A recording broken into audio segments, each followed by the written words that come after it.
നമ്മുടെ അനിമോളും അതേപോലെ തന്നെ അനീഷേട്ടനും കിച്ചണിൽ നിന്ന് പാചകമൊക്കെ ചെയ്യാണ്. അനിമോളെ ഹെൽപ്പ് ചെയ്യാണ് അനീഷേട്ടൻ. അപ്പോൾ ആദിലാണ് ശരിക്കും കിച്ചണിലെയും ടീമിലുള്ളത്. അതേപോലെ സാബുമാൻ കുറേ ഹെൽപ്പ് ചെയ്തിട്ട് പുറത്തേക്ക് ഇറങ്ങിപ്പോയി. ആദില വാശി പിടിച്ചിരിക്കുകയാണ്. അനു കുക്ക് ചെയ്യാനൊക്കെ ആദിലേനെ വിളിക്കുന്നുണ്ട്. പക്ഷേ ആദില വരത്തില്ല, പോത്തില്ല എന്ന് പറഞ്ഞിട്ട് അനിമോൾ ഒരുപാട് സ്ട്രെസ്സ് തരുന്നു കിച്ചണിനകത്ത് എന്നൊക്കെ പറഞ്ഞ് വാശി പിടിപ്പിക്കുകയാണ്. അതുകൊണ്ട് ഞാൻ പോവില്ല എന്നൊക്കെ പറഞ്ഞ് ആദില പുറത്തിറങ്ങിയിരിക്കുകയാണ്. അപ്പോൾ അനീഷേട്ടൻ വിളിക്കുകയാണ്, ആദില വരൂ, ആദിലയുടെ ജോലിയാണ് ഞാൻ ചെയ്യുന്നതെന്നുള്ള രീതിയിൽ. അപ്പോൾ നൂറ് പറയാണ്, കണ്ടില്ലേ അവർ അനീഷേട്ടൻ പറയുന്നത് കേട്ടില്ലേ, നിൻ്റെ ജോലിയാണ് അനീഷേട്ടൻ ചെയ്യുന്നത്, അനുമോളെ സഹായിക്കുകയാണ് അനീഷേട്ടൻ, നീ പോയി നിൻ്റെ ജോലി ചെയ്യടി എന്നൊക്കെ പറയുന്നുണ്ട്.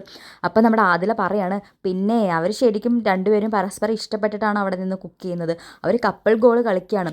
രണ്ടുപേരും കൂടി ഇനി വീട്ടിലോട്ട് ചെന്നാൽ മതി, അമ്മ വിളക്കെടുത്ത് സ്വീകരിക്കാൻ റെഡി ആയിട്ടിരിക്കുകയാണ്. ഒരുമിച്ച് പോയി കഴിഞ്ഞാൽ തന്നെ ആരതി ഒഴിഞ്ഞ് അമ്മ സ്വീകരിക്കും. അതിൻ്റെ കൂട്ടത്തിൽ അമ്മ ഒരു വടിയും കൂടെ എടുക്കും ഇവർക്ക് വേണ്ടിയിട്ടെന്നൊക്കെ പറയുന്നുണ്ട്. ഇവിടെ പറയുന്നത് ഇവർ ഇവിടെ കിടന്ന് കപ്പിൾ ഗോൾസ് കളിക്കുകയാണ്. രണ്ട് ഉണക്ക കപ്പിൾസ്, രണ്ട് ഉണക്ക മീനുകളാണ് ഇവർ, കപ്പിൾസ് അല്ല എന്ന് പറയുന്നുണ്ട്. അപ്പോൾ അനുമോൾ പറയുകയാണ് ഉണക്കമീനാണ് ടേസ്റ്റ് കൂടുതൽ.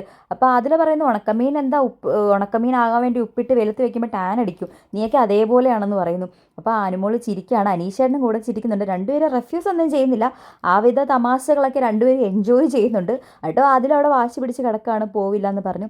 അനീഷേട്ടൻ എന്തായാലും അനുമോളെ സഹായിക്കുന്നുണ്ട് കിച്ചണിൽ. അനുമോൾക്ക് എന്ത് സഹായം വേണമെങ്കിലും അനീഷേട്ടൻ ചെയ്തു കൊടുക്കാമെന്ന് പറയുന്നുണ്ട്. അപ്പോൾ അനുമോൾ പറയാണ്, എനിക്ക് ആദില വേണം, അവൾ ചെയ്താലേ, അവളാണ് എനിക്ക് ചില കാര്യങ്ങളൊക്കെ എടുത്തു തരേണ്ടത്, ഞാനിവിടെ കുക്ക് ചെയ്യുമ്പോൾ ആ സാധനങ്ങളൊക്കെ എടുത്തു തരാൻ ഒരാൾ വേണ്ടേ എന്നൊക്കെ ചോദിക്കുന്നുണ്ട്.